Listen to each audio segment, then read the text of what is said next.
Guys, আজকে আমি chowmein করছি। তোমাদেরকে দেখাই কি কি সবজি কেটেছি। এটা হচ্ছে গাজর, এটা হচ্ছে বিন কড়াই, কাঁচা লঙ্কা, পেঁয়াজ কেটে নিয়েছি, গরম জলটা বসিয়ে দিয়েছি। এবারে চাউমিনটা দিয়ে দিলাম। দিয়ে দেওয়ার পরে এবার একটুখানি নেড়ে নেবো চাউমিনটা। একটুখানি হতে লাগুক চাউমিনটা, নেড়ে নেড়ে ভালো করে আস্তে আস্তে করে, ভেঙে যেন না যায়। তারপর সিদ্ধ হয়ে এসেছে চাউমিনটা। এরপর আমি লাগিয়ে নিয়েছি, কতটা সফট হয়েছে দেখো, আর কত সুন্দর ছেড়ে ছেড়ে গেছে, কোনো জড়িয়ে যায়নি। এবার কড়াই বসিয়ে তেল দিলাম।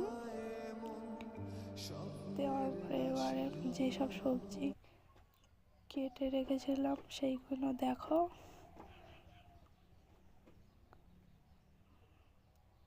এবার বিন কড়াই দেবো, যেসব সবজি কেটে রেখেছিলাম সেই সব সবজি অ্যাড করব। এখানে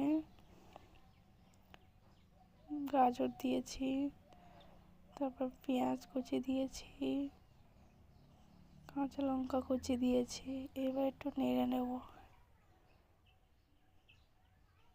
নেওয়ার পরে ডিমটা দিয়েছি, ডিমটা একটুখানি ভালো করে ভেজে নেব। নেওয়ার পরে একটুখানি ভালো করে যেন একটু লাল লাল হয়।